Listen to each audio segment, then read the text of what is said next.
Glória a Jesus. Como é bom estarmos na casa do Senhor adorando o nosso Deus. Amém, amados? Glória a Deus. Eu quero convidar você a abrir a sua Bíblia na segunda carta de Timóteo, segunda carta do apóstolo Paulo ao seu discípulo Timóteo, capítulo de número 4.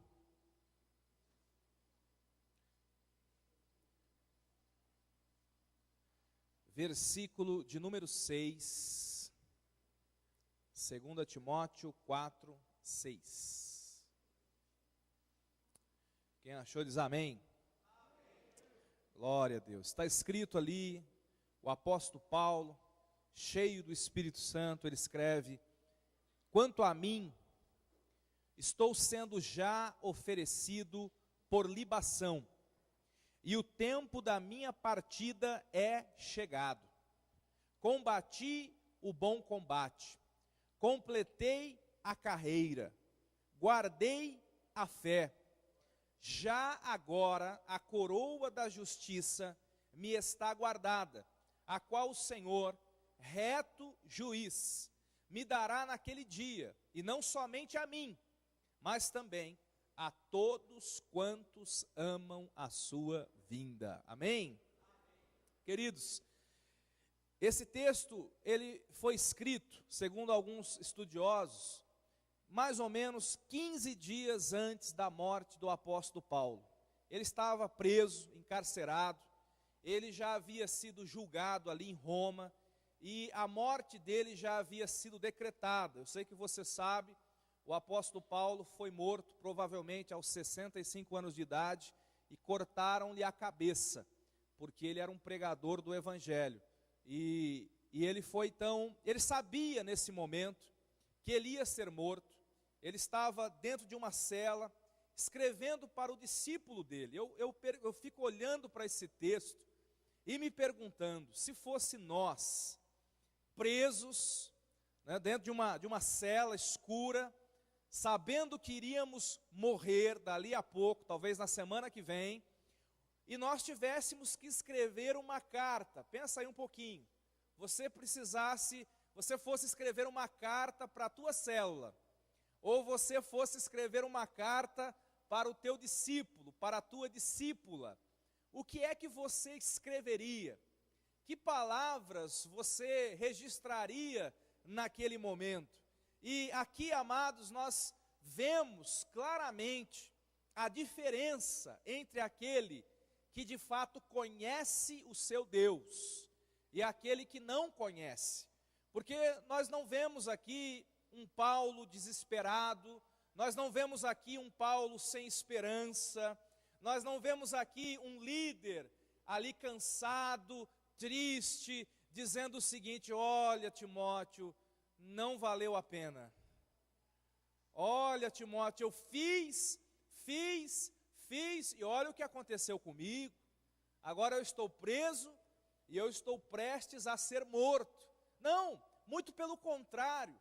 Paulo, naquela cadeia, às portas da morte, ele está tão cheio de fé, ele está tão cheio de Deus, e preste atenção no que eu vou dizer para você, ele está tão cheio de esperança, queridos, tão cheio de esperança, um líder cheio de esperança, é o que nós vemos aqui nessa passagem, um líder que está dizendo: Timóteo, eu vivi a minha vida fazendo obra de Deus, e eu estou muito feliz pelo que já vivi.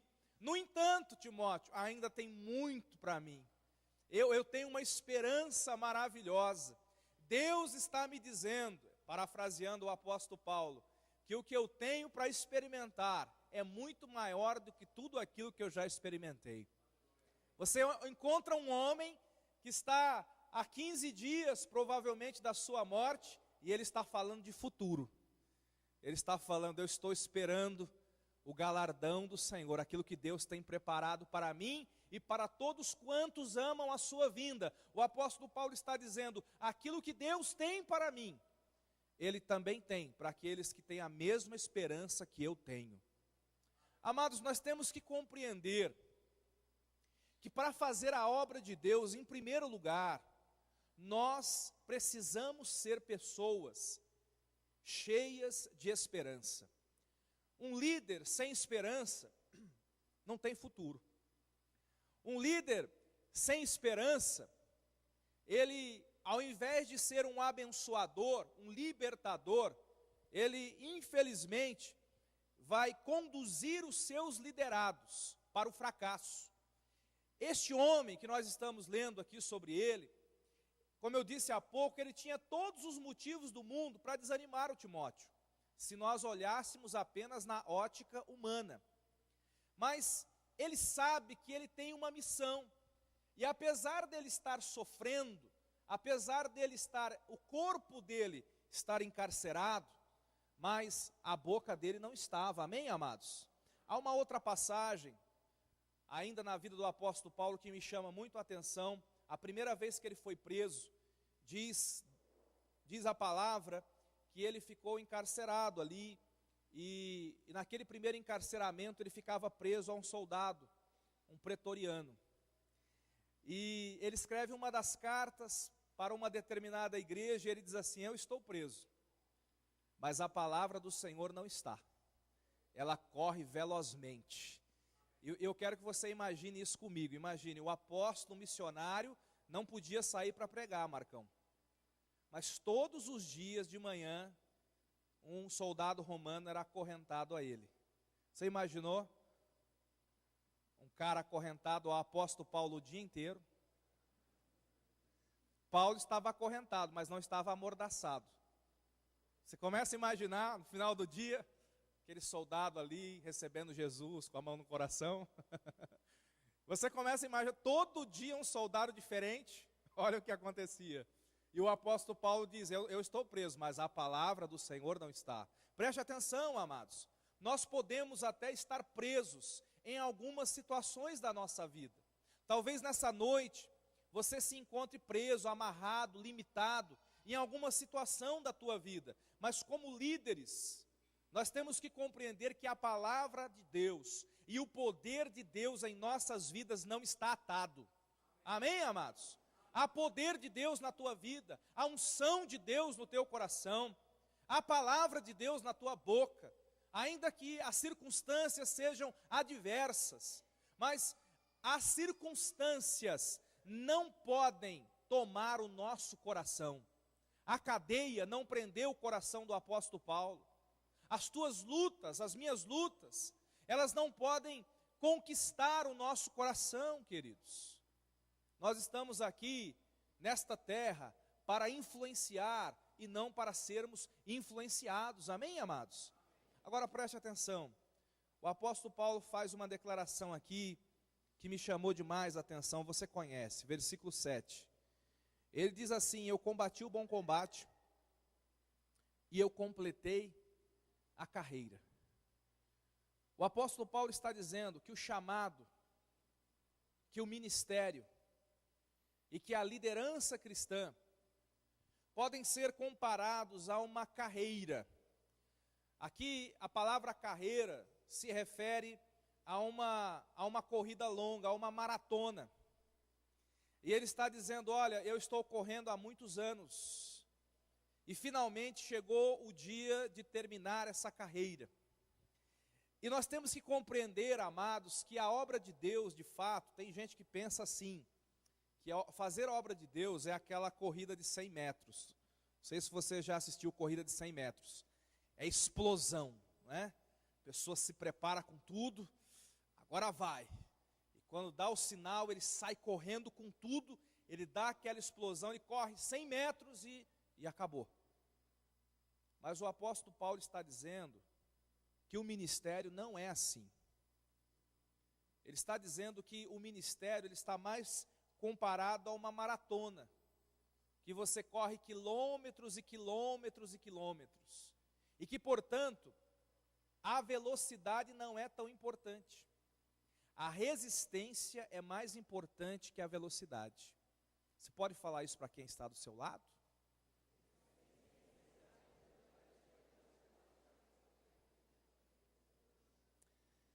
Imagina aquele atleta acostumado a correr 100 metros, ele vai participar de uma maratona. E aí ele está ali todo naquele gás, não é verdade? E aí dá o sinal da largada da maratona, aquele atleta dos 100 metros, ele dá aquela explosão, ele corre na frente da multidão, ele vai que vai, parece um tiro, parece uma bala, né? E assombra todo mundo se, meu Deus, aquele homem vai longe, vai ganhar, né? Ultrapassa todo mundo rapidinho. E você vê os outros atletas da maratona, mais experientes, correndo devagarinho ali, deixa ele passar, eu vou devagarinho aqui. Não é? Mas o que acontece com aquele cara da explosão? É que passou os 100 metros, ele perde o gás, ele perde a força, ele perde o fôlego, ele está morrendo ali, e aí aqueles outros que vêm devagarinho, ultrapassam ele, tchau, estou passando. Queridos, no ministério, na obra de Deus, quando nós fazemos obra de Deus, nós temos que compreender que resistência é muito importante, constância é muito importante. Por vezes, nós vemos líderes que se despontam, células que às vezes, no bom sentido, explodem. Eu já vi células explodindo no bom sentido. Começa uma célula, em 3 meses tem 40 pessoas ali.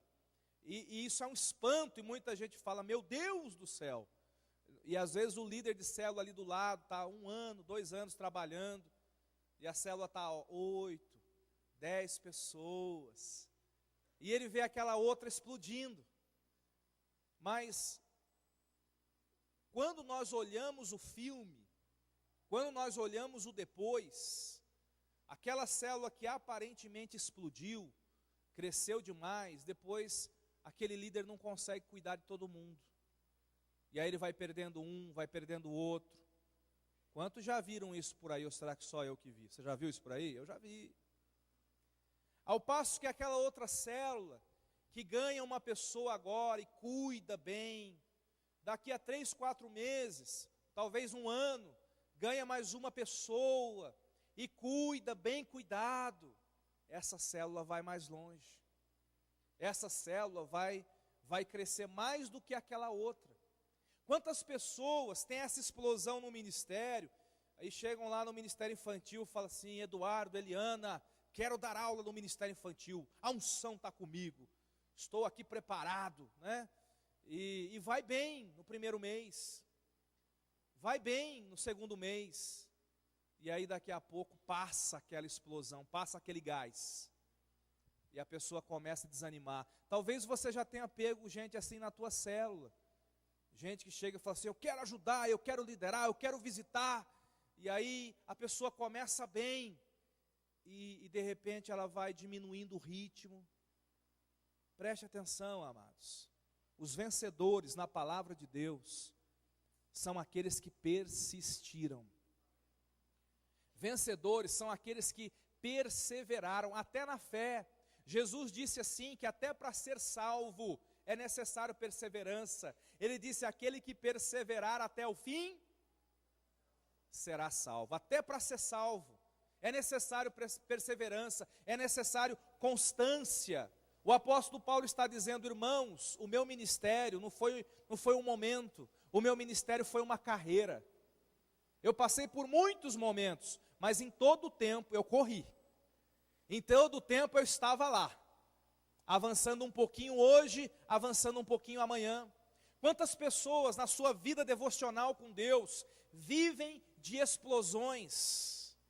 Tem um acampamento de carnaval, né? O pessoal vem para cá, 4 dias, aí Deus move, aquela pessoa se enche e tal, e aqui, enquanto está aqui no culto, ela faz aqui um compromisso com Deus, Senhor, vou orar, vou jejuar, vou ler tudo que tiver de Bíblia, o senhor vai ver o que eu vou fazer. E ela sai daqui naquela explosão. A primeira semana é uma bênção, mas aí os dias vão se passando, e aquela pessoa vai arrefecendo, vai diminuindo, vai orando menos, vai buscando menos, e de repente ela para, esfria.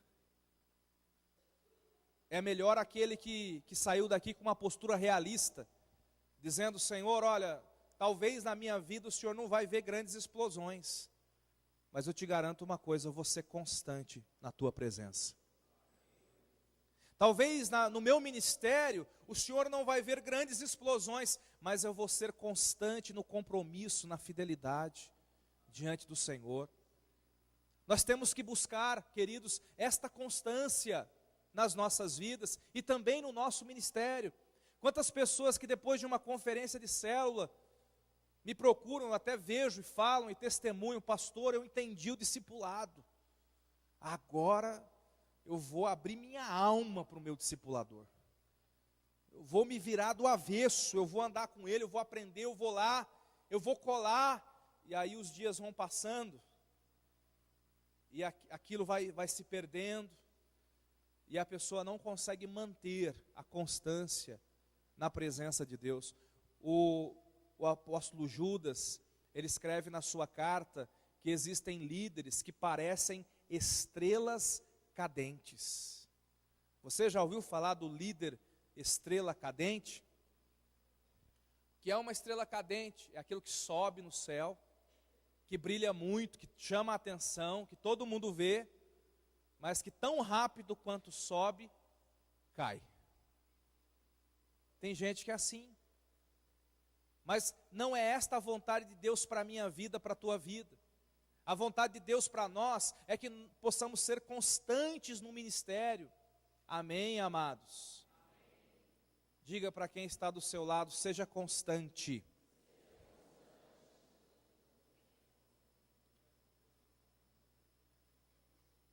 Quando nós falamos de constância,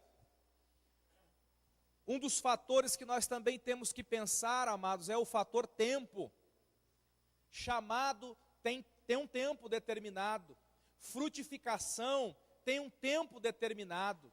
Resultados vêm com um tempo determinado. Olhe, preste atenção. Jesus se preparou 30 anos para ministrar 3.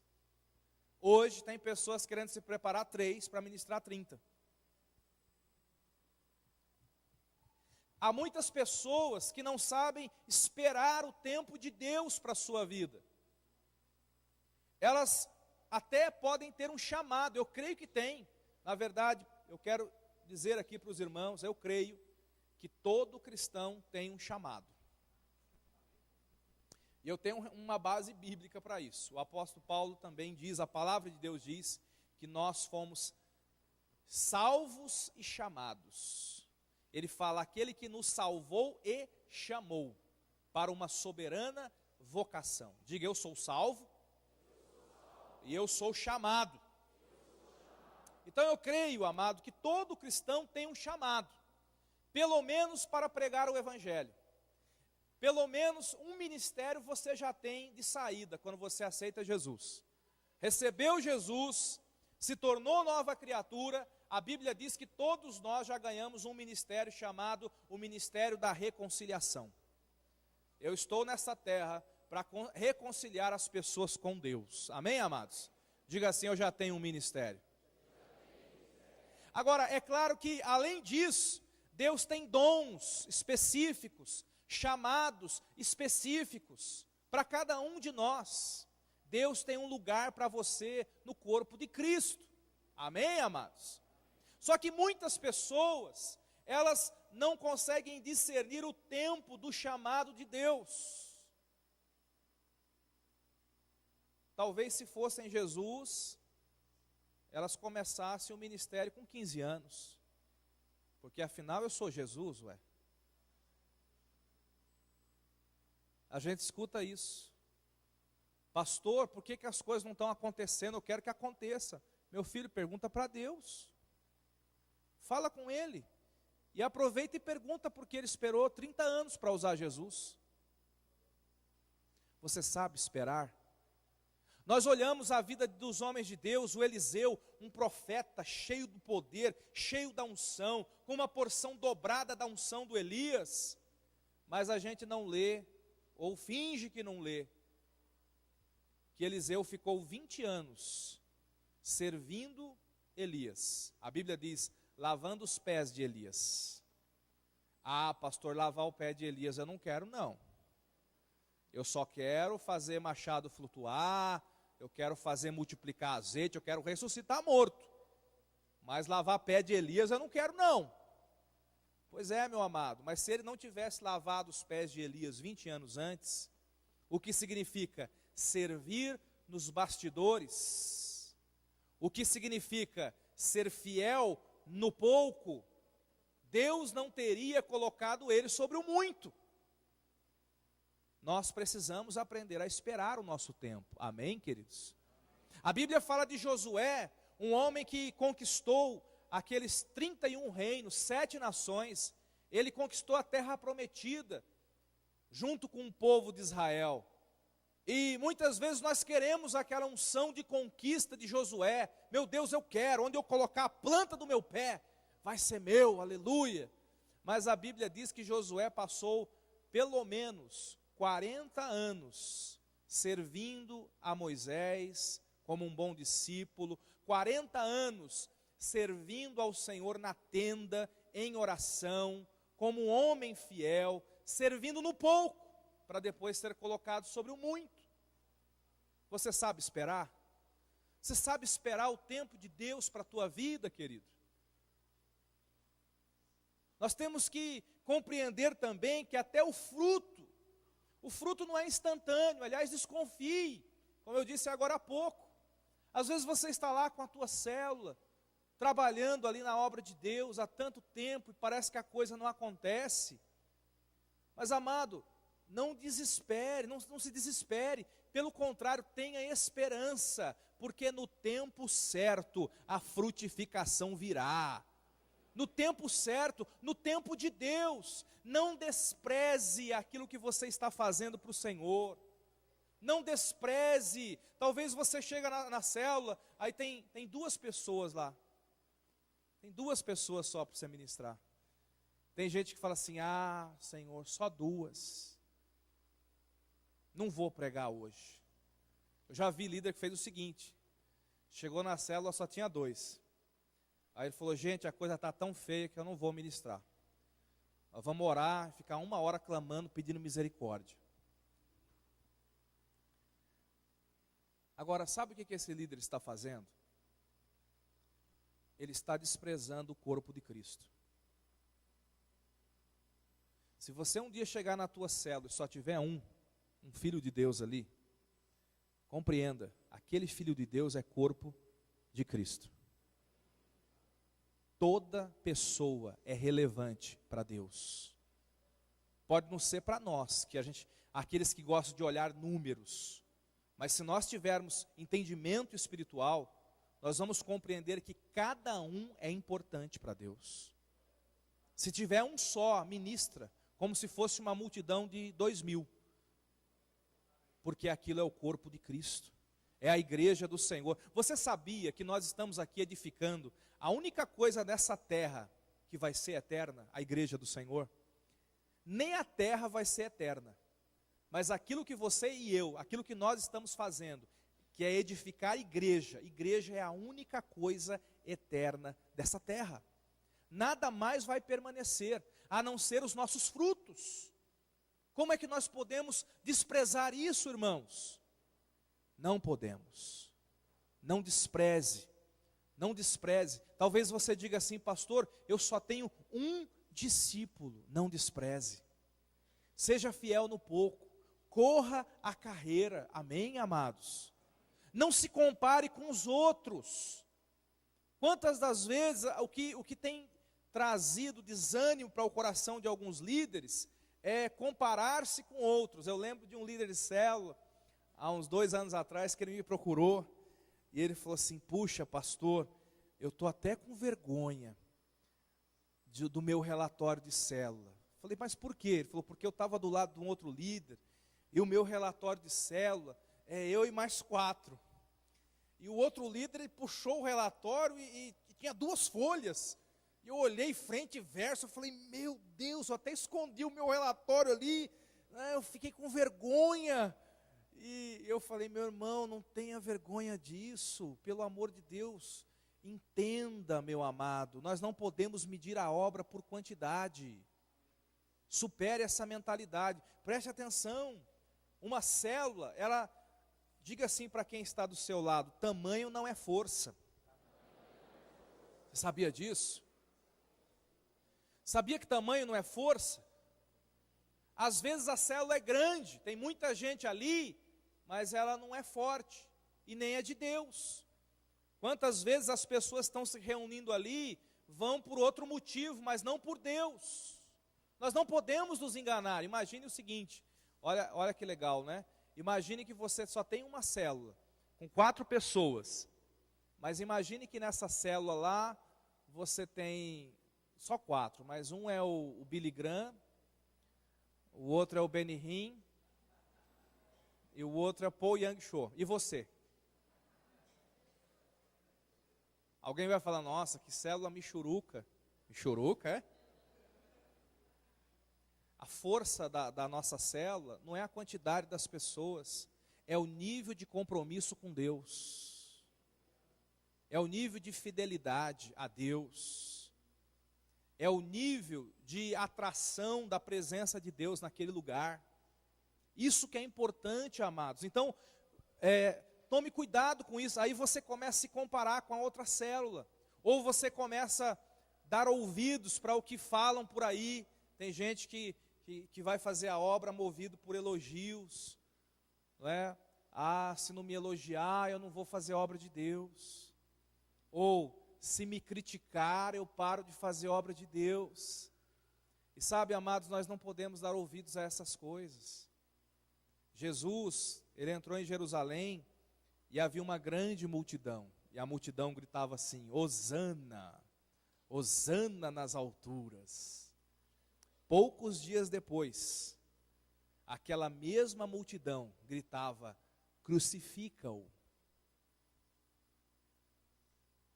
Então, haverá momentos nessa carreira que nos está proposta, haverá momentos no nosso ministério, que as pessoas vão olhar para você e vão dizer: Hosana, que bênção que você é, que unção, e aí vão te elogiar.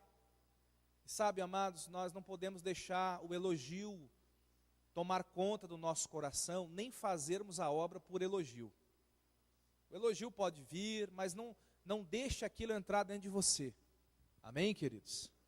Porque as mesmas pessoas que hoje falam Hosana, amanhã vão estar olhando para você dizendo: crucifica-o. E naquele dia, você também não vai poder deixar a crítica entrar no teu coração. O segredo é sermos constantes. Diga: constantes.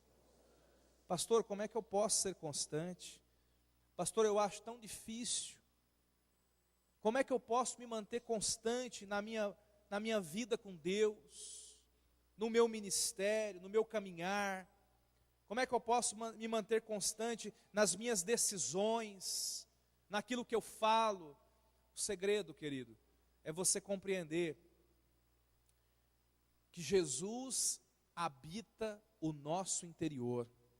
E a Bíblia diz, Hebreus 13:8, que Jesus é o mesmo ontem, hoje e sempre. Diga assim: o constante habita em mim. É verdade, amados, que a nossa natureza não é assim.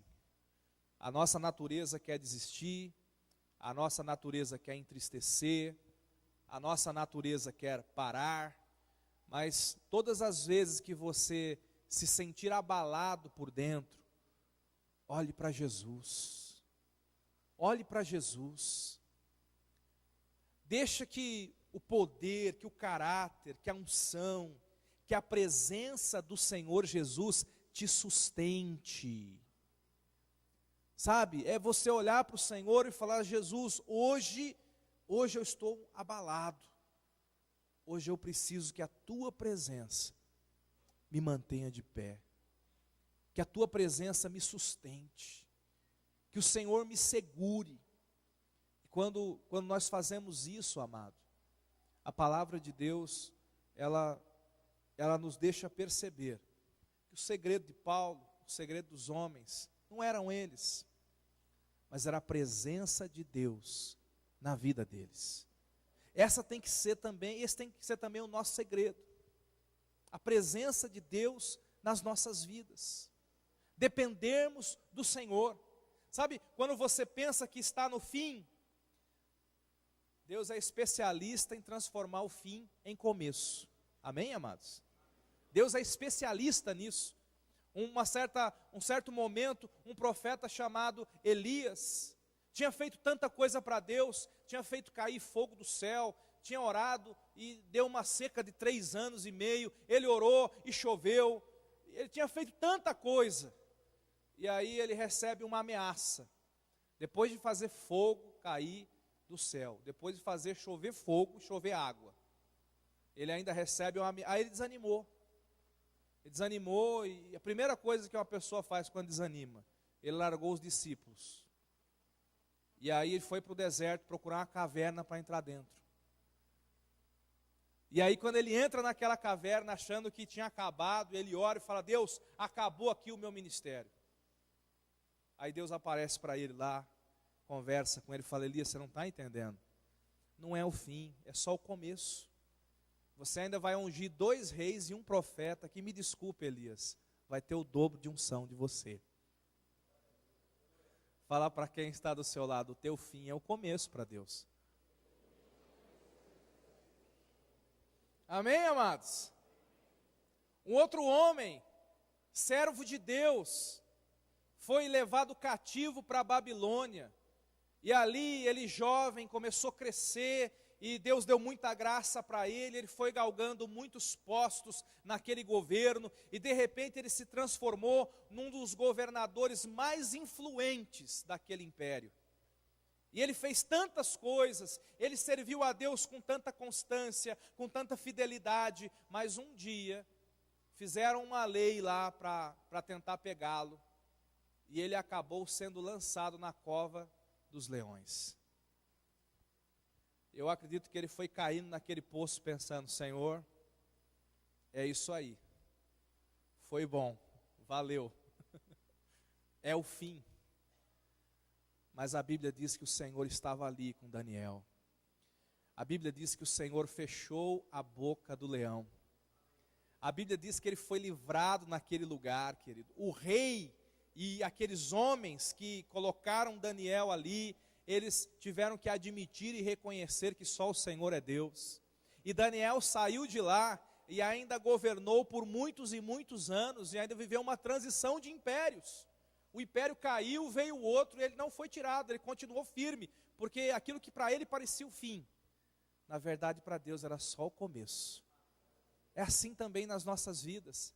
Nós temos um homem aqui que está há 15 dias da sua morte, e ele decide dizer assim: vocês estão pensando que é o meu fim? Vocês estão muito enganados, é só o começo. Eu recebi a notícia que eu vou morrer, e Deus acabou de me mandar uma notícia: Paulo, você não sabe o que está esperando você aqui em cima. Nós temos que nos encher dessa esperança, queridos. Se encha dessa esperança. Vamos ministrar esta esperança para as pessoas. Um dia, Jesus foi levantado naquela cruz. O diabo pensou que havia acabado com o Filho de Deus. O diabo pensou que os planos de Deus haviam sido frustrados na cruz, porque agora aquele que estava atormentando os demônios, né? Eu gosto dessa expressão. Jesus chega lá para o endemoniado gadareno, e os demônios que atormentavam o gadareno falam assim: Jesus, vieste antes da hora nos atormentar? Fala assim: Jesus atormenta os atormentadores. Não é gostoso isso? Imagina um demônio olhando para Jesus falando: o Senhor está nos atormentando, Jesus. Não é? Que coisa linda. Mas aí os demônios pensaram que levaram a melhor. Jesus morre na cruz, Jesus é enterrado, parece o fim. Os discípulos se entristecem, eles debandam, eles fogem, eles se escondem, porque parece que é o fim. Mas no terceiro dia, oh aleluia, Jesus ressuscita. Jesus ressuscita, porque para Deus, querido, não existe fim. Sempre existe um recomeço. Sempre existe um recomeço para aquele que crê no Senhor Jesus. Sempre existe um recomeço para aquele que confia no Senhor. Essa deve ser a nossa esperança, essa deve ser a nossa mensagem, inclusive este mês, nas células. Fale sobre isso. Ensine as pessoas que sempre há um recomeço em Deus. Que um casamento pode recomeçar em Deus. Que uma pessoa pode recomeçar em Deus. Que nenhum pecado é maior do que o poder do sangue de Jesus. O sangue de Jesus pode purificar-nos de todo o pecado. Que há salvação no nosso Deus, que há libertação no nosso Deus, que há cura no nosso Deus. Amados, nós somos pregadores desta esperança, mas como pregadores dessa esperança, nós precisamos vivê-la. Nós precisamos viver essa esperança. Vamos ficar em pé nesse momento. Feche os seus olhos nesta hora.